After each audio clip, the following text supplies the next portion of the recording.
सन 1891 में रत्नागिरी नाम का स्थान, महाराष्ट्र की वो भूमि जहां जन्म हुआ किसका? एक प्रोफाउंड पावरफुल दलित लीडर का, एक ऐसे शक्तिशाली पॉलिटिशियन, वुमेन इमेंसिपेटर, एक इकोनॉमिस्ट, एक प्रोलिफिक राइटर, एक थियोरिस्ट, एक ऐसे महान व्यक्ति जो कि बुद्धिज्म का रिवाइवलिस्ट भी था, ह्यूमन राइट प्रोफाउंडर और eminent scholar, razor sharp intelligence. नाम था इनका डॉक्टर भीमराव रामजी अंबेडकर। छोटी उम्र में ही ये रत्नागिरी से सतारा नाम के स्थान, महाराष्ट्र के अंदर जो पुणे के नजदीक है, वहां शिफ्ट हो गए। इनकी माता का देहांत हो गया था छोटी उम्र में। बचपन से ही बड़ी दिल को दहला देने वाली, दुखी कर देने वाली, एक बच्चे को आतंकित, पीड़ित कर देने वाली, तंग करने वाली, परेशान करने वाली कठिनाइयों के दौर से ये गुजरे। छोटे थे, पढ़ना चाहते थे, इनके अपने पिता से बहुत रिक्वेस्ट करते थे, लेकिन क्योंकि दलित समाज में, एक महार जात में इनका जन्म हुआ, तो कोई इनको पढ़ने की सुविधा नहीं थी। वहां पे आम बच्चों के साथ इनको पढ़ने नहीं दिया जाता था। पिता ने इनको बड़ी किसी तरह जुगाड़ लगा करके किसी वहां नजदीक के स्कूल में एडमिशन कराया, तो उसको बैठने नहीं दिया गया। बोला बाहर बैठ के पढ़ेगा। सोचो, छोटा बच्चा, उसको बाहर बैठा के, अच्छा पढ़ाई में इतनी रुचि कि बाहर बैठ के इतना ध्यान से पढ़ता। एक बार मास्टर ने इनको बोला, इधर आओ, ये ब्लैक बोर्ड पे सवाल तो सॉल्व करके दिखाओ। अच्छा, ये ब्लैक बोर्ड पे सवाल सॉल्व करने गया तो अचानक बच्चे चिल्लाए, मास्टर जी नीची जाति का है। और इतना ही नहीं, बच्चे चिल्ला के भागने लगे ब्लैक बोर्ड की तरफ। ये हैरान हुआ क्यों भागे, तभी देखा सारे बच्चों ने अपने टिफिन उठाए, वहां से उठा के पीछे करने लगे, धक्का मारने लगे। क्यों? उनको डर था इसकी परछाई से इनका खाना अपवित्र ना हो जाए।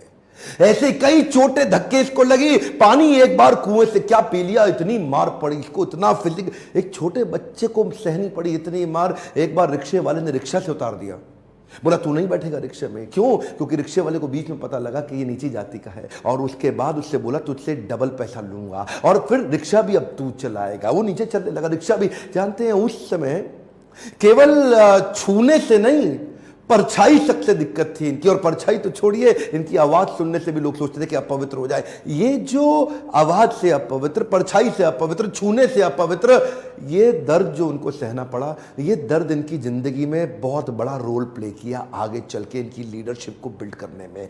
जानते हैं, संस्कृत नहीं पढ़ाई जा रही थी। बोलते संस्कृत तो ब्राह्मणों के पढ़ने के लिए, तेरे पढ़ने के लिए तो है नहीं, स्कूल से निकाल दिया जाता। तो सायाजी महाराज गायकवाड़ नाम के एक राजा वहीं हुआ करते थे, जिन्होंने इसकी तकलीफ को समझा और वो इनकी तकलीफों को पहचानते थे। बहरहाल इनकी पढ़ने की इतनी इच्छा को देख के उन्होंने इसको स्पॉन्सर किया, स्कॉलरशिप दी, ताकि ये जाके वेस्ट में लंबी पढ़ाई कर सके। देखिए, ध्यान दीजिए, बात आज की नहीं है, बात 110 साल पुरानी है। 1908, 1909, उस समय एक कौन, सबसे निचले पायदान से उठा हुआ महार जात का लड़का जाकर के इंटर करके आया इंग्लिश में मुंबई से। उसके बाद वही बीए करी, पॉलिटिकल साइंस और इकोनॉमिक्स में। रुका नहीं, तुम मुझको यहां नहीं पढ़ने दोगे, मैं जाऊंगा दुनिया की बेस्ट यूनिवर्सिटी में, रोक के तो दिखाओ। और वही स्कॉलरशिप लेकर के निकल गया न्यूयॉर्क, कोलंबिया यूनिवर्सिटी जाकर के उसने पहले तो एमए करी, पॉलिटिकल साइंस, इकोनॉमिक्स, हिस्ट्री और सोशियोलॉजी में। उसके बाद पीएचडी करने निकला। यहां नहीं रुका,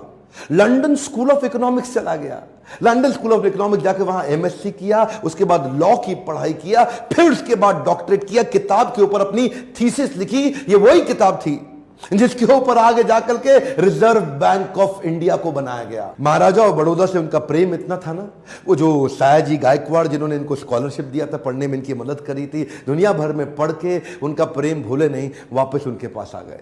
बोला आप दुनिया भर में पढ़ के आए हूं, आपकी सेवा में आना चाहता हूं। तो उनको मिलिट्री सेक्रेटरी की नौकरी दे दी गई, और उस समय ये नौकरी बड़ी मानी जाती थी। अब ये बड़ी पदवी पे तो आ गए थे, लेकिन वो छुआछूत ने इनका पीछा थोड़ी छोड़ा।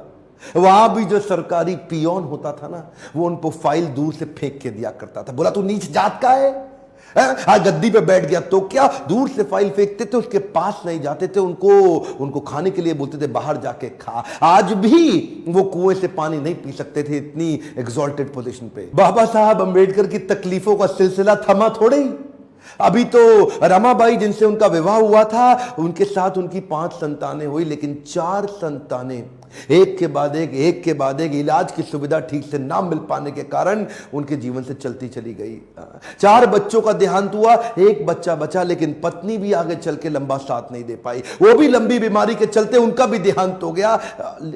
बाबा साहब अंबेडकर जो अब इस समय कोई भी आदमी टूट सकता था, जिसका अपना स्वाभिमान ही खत्म हो जाए, लेकिन ये क्या किए, ये साथ साथ अपने देश के लिए लड़ते रहे और घर की तकलीफों से अपने आप को रुकने नहीं दिया, सत्याग्रह पे निकल गए। 1927 के इस महान सत्याग्रह में ये जिद पे अड़ गए कि सब दलितों को कुएं से पानी पीने का अधिकार दिला के रहूंगा। सार्वजनिक स्थान है, किसी का प्राइवेट नहीं है, जो सरकारी स्थान है, वहां पे एक इंसान दूसरे के साथ पानी क्यों ना पी सके। देखिए गलत तो एक्चुअली हो रहा था। जो दलित औरतें थी ना, उनको साड़ी भी पहनने का, पांव को ढक के उठा के साड़ी पहननी पड़ती थी। इन्होंने पहली बार अधिकार दिलाया, पूरी नीचे तक आम औरतों की तरह पांव को ढक के साड़ी पहनने का अधिकार। उसके बाद बोले कम्युनल इलेक्टोरेट की मांग कर दी इन्होंने।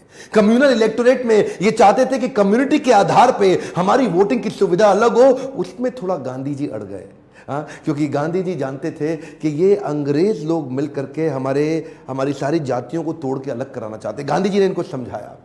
देखो क्या बोले अंबेडकर जी, मैं आपको रिजर्वेशन दिला दूंगा, मैं आपको बाकी सब मदद करूंगा, सब करूंगा, लेकिन अलग नहीं करते। अब जातियों के आधार पर अगर देश को अलग किया तो मुझे स्वतंत्रता नहीं मिल पाएगी, मैं अंग्रेजों से लड़ नहीं पाऊंगा, मेरे साथ खड़े होके मेरी ताकत बनो। वो जब अंबेडकर नहीं माने तो गांधी जी ने फिर उनको रिक्वेस्ट की और उसके बाद अनशन पे बैठ गए गांधी जी। बहरहाल अंबेडकर उस समय उनके सामने बड़ी दुविधा आ गई। वो सोचे एक तरफ मेरी अपनी जाति के लोग, मैं उनकी मदद करूं, और एक तरफ देश में आंदोलन लड़ रहे हैं गांधी, उनका जीवन, इनके जीवन का त्याग ना हो जाए, कहीं ऐसा जीवन ना खत्म हो जाए। उन्होंने गांधी जी को समझाया, बोला ठीक है आप अपना अनशन छोड़िए। पूना पैक्ट वहां साइन किया गया, और पूना पैक्ट जब साइन किया उस समय इन्होंने रिजर्वेशन तो कम से कम कंट्रोल में कर लिया। The evolution of provincial finance in British India नाम की इनकी किताब, द प्रॉब्लम ऑफ रूपी नाम की ये 2 किताबें, जिसके आधार पे आरबीआई की स्थापना हुई। मैं दोबारा बोल दूं क्या, इन्होंने जो किताबें लिखी उसके आधार पे आरबीआई की स्थापना करी गई। कैन यू इमेजिन, भारत के सबसे निचले पायदान से आया एक यंग लड़का जिसकी कोई मदद करने वाला नहीं, आज उसकी बुद्धि पे आधारित हमारे कॉन्स्टिट्यूशन की स्थापना भी की जाएगी। इनकी ज्ञान, बुद्धि और कौशल का लोहा इंडियन लीडर्स और ब्रिटिश लीडर्स दोनों मानते थे। 1947 में भारत आजाद हुआ और गांधी जी के पास नेहरू अपनी पूरी कैबिनेट की लिस्ट लेकर के आए।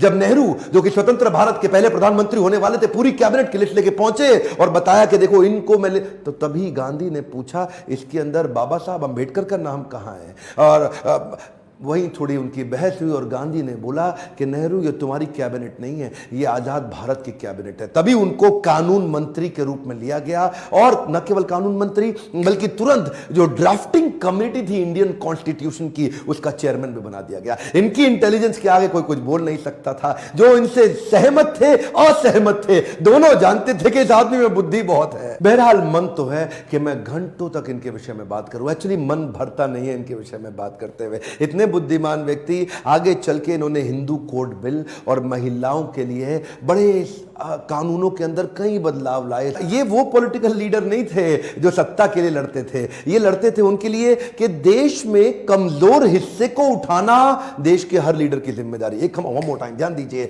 चाहे वो महिलाएं हो, चाहे वो जाति धर्म के आधार पे हो, कमजोर हिस्से को आगे बढ़ाना, सपोर्ट करना, तभी देश आगे चलेगा। खुशहाली आएगी तो फायदा सबका होगा। कम ऑन, ध्यान दीजिए, पूरे देश में खुशहाली आएगी तभी फायदा सबका होगा। इनकी भाषा में, इनके भाषण में, इनकी चर्चा में, इनके आचरण में, इनकी किताबों में और ड्राफ्टिंग कमेटी में चेयरमैन होते वक्त कॉन्स्टिट्यूशन को लिखने में सहनशीलता लगातार दिखती रही। अहिंसा परमो धर्म, बौद्ध धर्म को अपनाने लगे। आत्मवत् सर्वभूतेषु, भागवत में बताया गया है कि बौद्ध धर्म में आत्मवत् सर्वभूतेषु, सभी जीवात्माओं को अपनी तरह देखना चाहिए। ये जो समान दृष्टि देने का उन्होंने प्रयास किया, ये उसके बाद ये बौद्ध धर्म को स्वीकार करने चले गए। आखिरी तक काम प्रेम से करते रहे, किसी से लड़ाई नहीं लड़ी। आपके लिए क्या मैसेज है इसमें? एक मैसेज लेके जाइए, एजुकेशन इज द टूल। पूरी जिंदगी में सबसे निचले कमजोर तबके को उन्होंने उस एजुकेशन के बल पे तो खड़ा किया। ये लगातार जो पढ़ते रहे लोग, इनके सामने चुप, इनकी एजुकेशन के चलते तो हो जाते थे। कोलंबिया यूनिवर्सिटी आगे चल के इनको नंबर